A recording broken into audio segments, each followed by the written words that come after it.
we go. Oh, do some tidy up, can't we? Oh, yeah, we're back recording. I hope it's a bit louder now, so people don't have to strain so much to hear. They did on the first lot of lectures, I reckon. Right. I mean, people get impatient, don't they, Bill? They want to see all the sort of demonstrations and, well, no, as I said, they don't want to hear talking.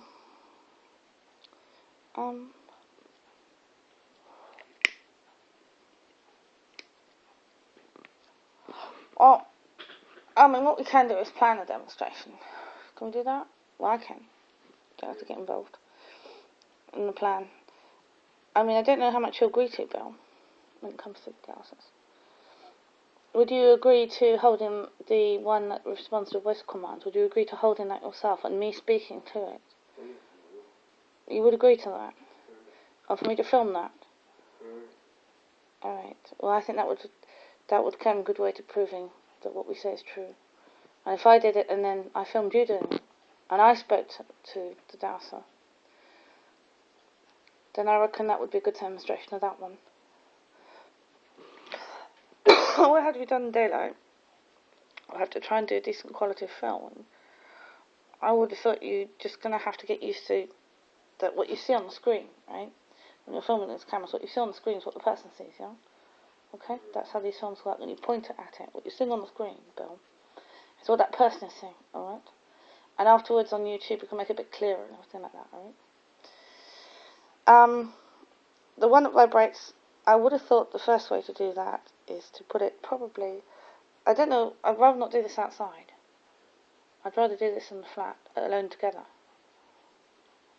Is that okay? Certainly no question of Kenny being about. Alright? Don't fancy doing it outside.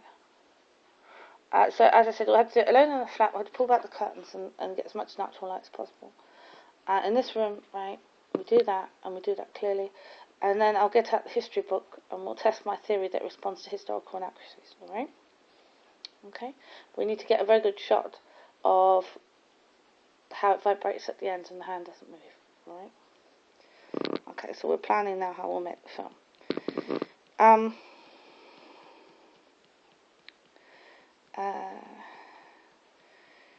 I think people are very, very used to special effects, aren't they? And they like to see sort of people jumping over buildings and things. And, I don't know, sort of Superman things. Sort of a lot of superhero films at the moment. And it seems to a lot of people that if you haven't done that one, it's not enough. Well, not enough for what? That always makes me laugh. You know, you haven't done something really amazing. It's not amazing enough, you know, it's not Harry Potter enough, you know. Look at Harry Potter, he does amazing things. I think people have a bit of trouble telling the difference between fiction and reality, I really do. You know. They want reality to be like fiction. And the thing is fiction any better, you know, than reality? I don't know, to me that just, I mean, you see these films and you think, would you like to be a real person in that film? And I think most of them, I think, no way I want to be there, you know. I've had some tough enough experiences and bad enough experiences in my life where no one would be in some situation, you know. Fine to look at it for entertainment, but not fine to be there, you know. So I don't think fiction is better than reality. I think reality is fine as it is. You know, it can get bad enough as it is in reality without fiction sometimes trying to stretch that one a little bit further.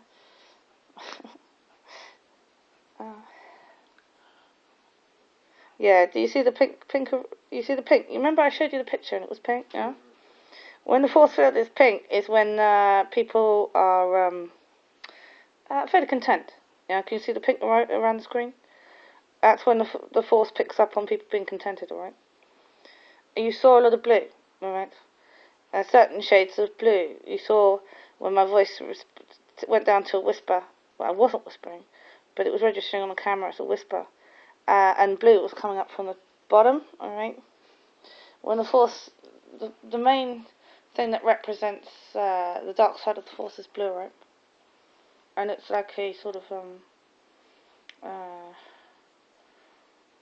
well, the blue you saw, yeah. The pink, which you're seeing now on both sides of the camera, right? That represents the light side of the Force, right? They're heat signatures, okay? That's how you can see them, the heat signatures.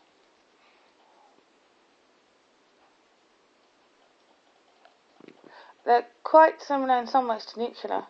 In nuclear, right, there's certain, the atoms vibrate, alright, they cause friction, right, and that causes heat, and often where the force is strong, there can be quite a lot of heat in places, the points where the force is very strong, because there's this similar friction. It's not cancerous at all, don't worry, it's not dangerous at all. And it's similar to nuclear, but as I said, not at all cancerous. It's like a natural. I'm not being accurate here, but you could see it as being a sort of natural nuclear reaction. Okay. But as I said, it's not dangerous at all. It's perfectly natural.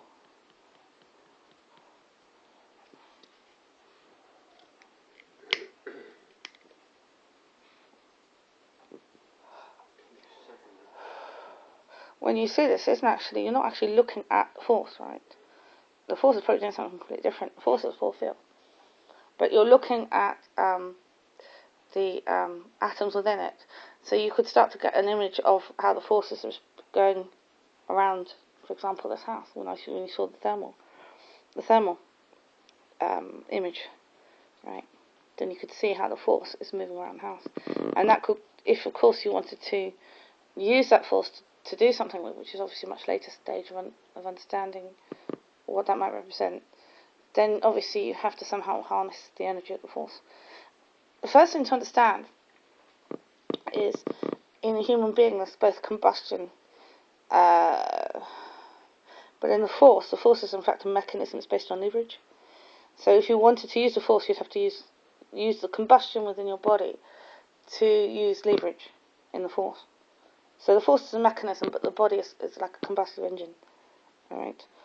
Now, what the Buddhists understand about the chakras is where most of the combustion occurs.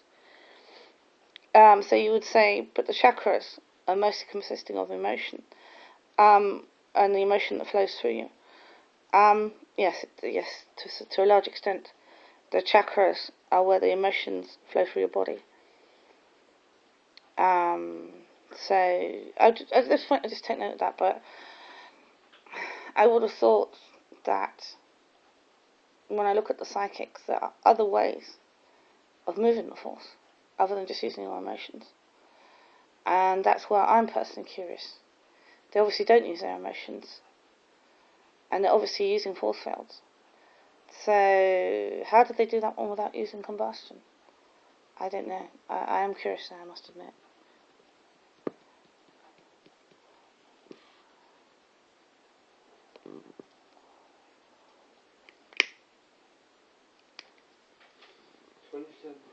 Or anyhow, I'll just lecture for now.